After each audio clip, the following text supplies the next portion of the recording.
मिल गया, रगड़े जा रहे हैं।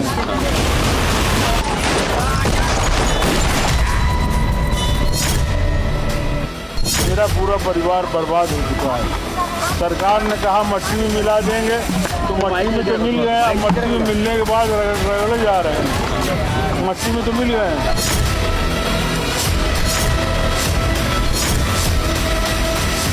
आप गुंडा टैक्स नहीं वसूली कर सकते।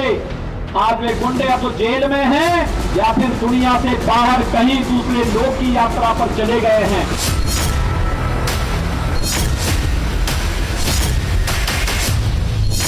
साबरमती जेल में मुझको बहुत परेशान किया जा रहा है, त्रास दिया जा रहा है। कोई फोन हमने वहां से नहीं किया।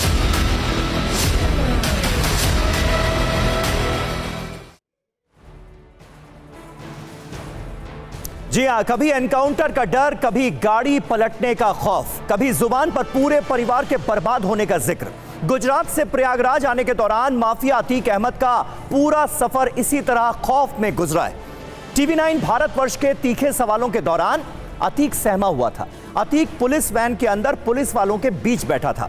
टीवी 9 भारतवर्ष के संवाददाता सवाल पूछ रहे थे और इस दौरान जाली के अंदर से बोल रहे अतीक की जुबान से निकले हर लफ्ज में बर्बादी और खौफ था। आप देखिए कि अतीक अहमद ने किन किन शब्दों का इस्तेमाल किया। मुझे मिट्टी में मिला दिया, मिट्टी में तो मिल चुका हूं, फिर भी रगड़े जा रहे हैं। मेरा पूरा परिवार बर्बाद हो चुका है। साबरमती जेल में मुझे परेशान किया जा रहा है। जेल से मैंने कोई फोन नहीं किए, मैंने कोई साजिश नहीं रची। मीडिया की वजह से मैं बचा हुआ हूं। पिछले 6 सालों से जेल में बंद हूं। मेरी पत्नी फरार है, नहीं तो जेल में डाल देंगे।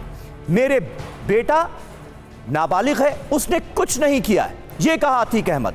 माफिया की जुबान पर ऐसे शब्द इस बात की तस्दीक करते हैं कि किस तरह कानून के प्रहार से माफिया के अपराधों की अट्टालिकाएं मिट्टी में मिल जाती हैं। अतीक ये सब कुछ पुलिस की मौजूदगी में बोल रहा था और उसकी जुबान पर वही डायलॉग्स थे जिनके तहत सीएम योगी ने माफिया को मिट्टी में मिलाने की बात कही थी। यानी असर बहुत गहरा हुआ है।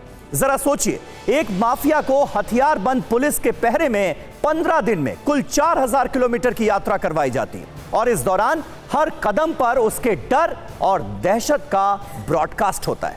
अतीक को एक राज्य से दूसरे राज्य ले जाते हुए उसका तमाशा बन जाने का एक पहलू और है कि इसमें एक राज्य की कानून व्यवस्था की मुफ्त मार्केटिंग है और इसमें जबरदस्त मैसेजिंग है।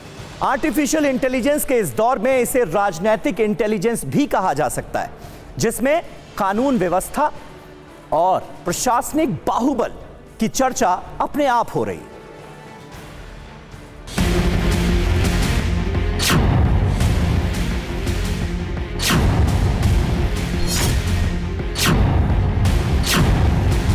साबरमती जेल में मुझको बहुत परेशान किया जा रहा है, त्रास दिया जा रहा है। कोई फोन हमने वहाँ से नहीं किया, वहाँ जैमर लगे हुए हैं, कोई साजिश हमने नहीं रची। 6 साल से मैं जेल में हूँ। मेरा पूरा परिवार बर्बाद हो चुका है। सरकार ने कहा मट्टी में मिला देंगे, तो मट्टी में तो मिल गए, अब मट्टी में मिलने के बाद रगड़े जा रहे हैं। मट्टी में तो मिल गए हैं। तो आपको डर है कि मट्टी में, आपको डर है कि एनकाउंटर होगा?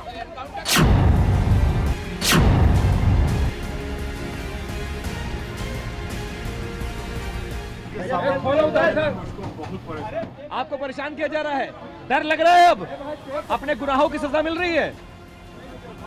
आपने गुनाह नहीं किए हैं, 100 से ज्यादा मुकदमे हैं आप पर, आपने गुनाह किए हैं। हाँ, अदालत में तय हुआ, डर लग रहा है। मीडिया है इसलिए डर नहीं लग रहा, कहना चाहते हो, लेकिन पछतावा है अपने किए पर, पछतावा है। उमेश पाल हत्याकांड का आरोप है आप पर, दर्जनों मामले आप पर दर्ज हैं। हाँ, तो आपका बेटा फरार क्यों है? जो बड़ा असद जिसने गोलियां चलाई थी वो फरार क्यों है? आपकी पत्नी फरार क्यों है? आपकी पत्नी फरार क्यों है? आए तो फरार होने से काम चलेगा? कोर्ट में सामने पेश होकर सफाई पेश करना चाहिए ना, कोर्ट में जाएगी।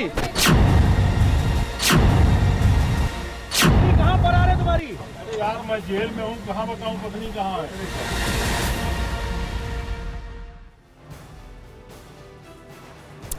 तो अतीक अहमद के खिलाफ बी वारंट जारी होने के बाद इसे गुजरात की साबरमती जेल से प्रयागराज लाया गया है। हालांकि अतीक अहमद को आजीवन सजा हो चुकी है, उम्र कैद की सजा मिल चुकी है, लेकिन सवालों की फहरिस्त अब भी लंबी है, गुनाहों का हिसाब अब भी बाकी है। इसके लिए पुलिस ने पूरी तैयारी कर ली है। आपको बता दें कि प्रयागराज के ज्वाइंट पुलिस कमिश्नर के नेतृत्व में 6 पुलिस अफसरों की टीम बनाई गई। यह टीम अतीक अहमद और उसके भाई अशरफ से पूछे जाने वाले सवालों की फहरिस्त तैयार करेगी। सवालों के लिए पुलिस टीम इस केस से जुड़े सरकारी वकीलों से भी सलाह ले रही है। टीम में प्रयागराज में लंबे समय से तैनात रहे 2 पुलिस ऑफिसर शामिल हैं।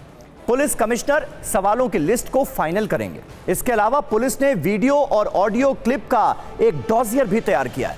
डॉजियर में धूमनगंज इलाके में उमेश पाल शूटआउट के 9 वीडियोस मौजूद हैं। अतीक से जुड़े 23 लोगों की फोन कॉल डिटेल्स भी इसी डॉजियर में। सिर्फ इतना ही नहीं, पुलिस की तैयारी अतीक और अशरफ से अलग अलग पूछताछ करने की है। बाद में दोनों को आमने सामने बिठाकर भी पूछताछ की जाएगी। कहा जा रहा है कि अतीक और अशरफ दोनों बहुत शातिर हैं, इसीलिए उनसे कुछ जानकारियां ले पाना बहुत मुश्किल काम है। इसीलिए पुलिस ने कुछ इमोशनल कार्ड चलने की भी तैयारी की है। पुलिस का पूरा जोर इस बात पर है कि अतीक की पत्नी शाइस्ता परवीन का कम से कम पता चल जाए, क्योंकि उमेश पाल की हत्या के मामले में हर फैसले की जानकारी शाइस्ता के पास है। साजिश रचने से लेकर शूटर्स को भगाने तक सारी डिटेल शाइस्ता के पास है। पुलिस के सामने चुनौती बड़ी है, क्योंकि अतीक अहमद कभी बीमारी का बहाना बनाकर, कभी इमोशनल कार्ड चलकर पुलिस को अहम जानकारियां नहीं दे रहा है। अब तक इस केस में प्रयागराज पुलिस और स्पेशल टास्क फोर्स अतीक के बेटे असद, उसकी बीवी शाइस्ता या फिर उसके गैंग के 5 लाख इनाम वाले किसी शूटर को पकड़ नहीं पाई। और माफिया अतीक अहमद के पूरे गैंग के खिलाफ एक तरफ पुलिस फुल एक्शन में है, वहीं दूसरी ओर केंद्रीय जांच एजेंसी ईडी और इनकम टैक्स विभाग भी अतीक के काले साम्राज्य पर चोट कर रहा है। चुन चुनकर अतीक के गुर्गों के गुनाहों का हिसाब हो रहा है।